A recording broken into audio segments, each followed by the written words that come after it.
तो आज के इस विश्लेषण में हम एक ऐसी यात्रा पर निकलने वाले हैं जो हम सबके जीवन से जुड़ी है। आज हम बात करेंगे कि कैसे इंसान के मन की शुरुआत एकदम शुद्ध मासूमियत से होती है और कैसे धीरे धीरे हम समाज के बनाए बंधनों में जकड़ते चले जाते हैं। ये कोई आम चर्चा नहीं है, बल्कि उस खोए हुए हिस्से की तलाश है जिसे हम सब कहीं न कहीं बहुत पीछे छोड़ आए हैं। अब इस कोट को ही ले लीजिए। जब कोई अपने नन्हे बच्चों को खेलते या हंसते हुए देखता है तो वो महज एक दृश्य नहीं होता। उनकी आंखों में जो गहरी शांति होती है, जो बिना शर्त वाला प्रेम होता है, सच कहूं तो उसे पाने के लिए लोग अपनी पूरी जिंदगी ध्यान और तपस्या में लगा देते हैं। बच्चों की वो मुस्कान हमें इंसान की सबसे शुद्ध अवस्था दिखाती है, एक ऐसी अवस्था जहां कोई बोझ नहीं है, कोई पूर्वाग्रह नहीं है। तो हमारे इस विश्लेषण का पहला हिस्सा है जन्म की मासूमियत, यानी इंसानियत अपने सबसे शुद्ध रूप में। जन्म के समय इंसान की चेतना बिल्कुल शुद्ध होती है, मन की स्लेट एकदम कोरी। यहाँ दो अलग अलग दुनियाओं का अंतर बिल्कुल साफ दिखता है। एक तरफ वो बच्चा है जो सिर्फ प्यार करना जानता है, जो हमेशा वर्तमान में जीता है, और दूसरी तरफ है वो मन घड़ंत भेदभाव वाली धारणाएं जिनका उस बच्चे की दुनिया में अभी कोई अस्तित्व ही नहीं है। खेलते वक्त उसके लिए हर चेहरा बस एक इंसान का चेहरा होता है। धर्म, अमीरी, गरीबी, ये सब लेबल्स उसके लिए कोई मायने नहीं रखते। लेकिन यहाँ थोड़ा ठहर कर सोचिए, अगर हमारी आत्मा, हमारी चेतना शुरुआत में इतनी निर्मल और परफेक्ट होती है, तो फिर जैसे जैसे हम दुनिया के संपर्क में आते हैं, ये सब करप्ट कैसे हो जाता है? आखिर कौन बोता है ये अहंकार, तुलना, जलन और भेदभाव के बीच? वो कौन सी चीज है जो बिना शर्त प्यार करने वाले मन में नफरत का जहर घोल देती है?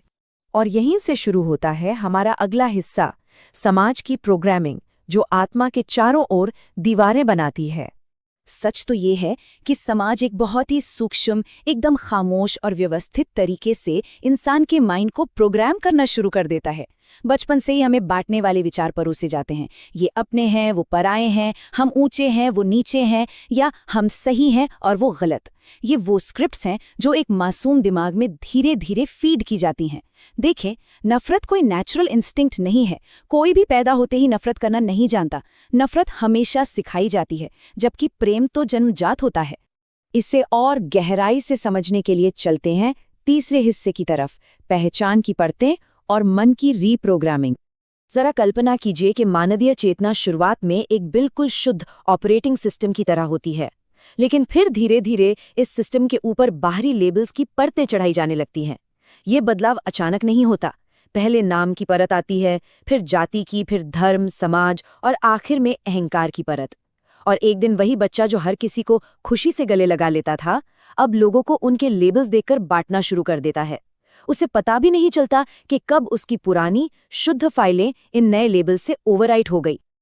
अगर ध्यान से देखें तो समाज असल में क्या सिखाता है? सबसे आगे निकलना, बड़ी डिग्रियां लेना, पैसे कमाना, धार्मिक नाम रटना। लेकिन क्या नज़रअंदाज कर दिया जाता है? शांति पाना, प्रेम कमाना और आस्था के असली सार को समझना। भाग दौड़ और भौतिक उपलब्धियों की इस अंधी दौड़ में इंसान अपनी सबसे कीमती चीज, अपनी आंतरिक शांति ही खो बैठता है। जिसके बाद आती है जिंदगी की वो स्थिति जिसे हमारे चौथे हिस्से में रखा गया है, खोई हुई शांति और उसे बाहर खोजने की व्यर्थ कोशिश। यहाँ ये समझना बहुत जरूरी है कि सच्चा धर्म या आस्था आखिर है क्या। ये पत्थर की इमारतों या संस्थाओं में कैद नहीं है।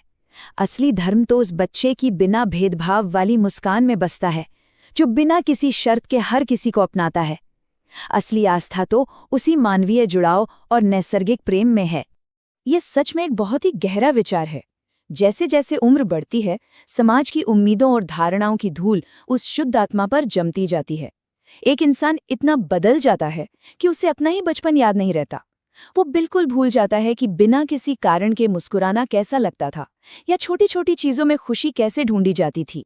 और यही तो वयस्क जीवन की, यानी एडल्टहुड की सबसे बड़ी विडंबना है।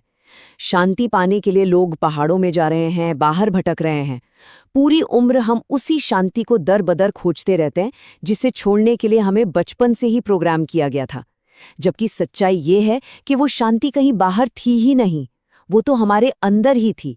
हमारा एक डिफ़ॉल्ट स्टेट थी जिसे बस समाज की इस प्रोग्रामिंग ने कहीं बहुत गहराई में दफन कर दिया। तो क्या इसका कोई समाधान है? यही हमारा आखिरी हिस्सा है, भीतर का बचपन, जहां शांति पाने के लिए हमें चीजों को अनलर्न या भूलना सीखना होगा। देखिए, जीवन का सबसे बड़ा ज्ञान कुछ नया बनना नहीं है, बल्कि असली आध्यात्मिक विकास तो इस बात में है कि हम अपनी इस प्रोग्रामिंग को अनलर्न करें, यानी उन सभी बंटवारे वाले विचारों, लेबल्स और अहंकार को सक्रिय रूप से भूल जाएं जो समाज ने थोपे हैं। वापस उस बचपन की अवस्था में लौटना ही सबसे बड़ी समझदारी है। जब कोई अपने भीतर के स्वरूप को वापस पा लेता है तो उसकी आत्मा बिल्कुल शुद्ध, शांत और जन्मजात प्रेम से भरी होती है। वहां कोई पक्षपात नहीं होता, कोई राजनीति या नफरत नहीं बचती। और इस अवस्था का सबसे साक्षात रूप अगर कहीं देखना हो तो बस किसी छोटे बच्चे की आंखों में देख लीजिए।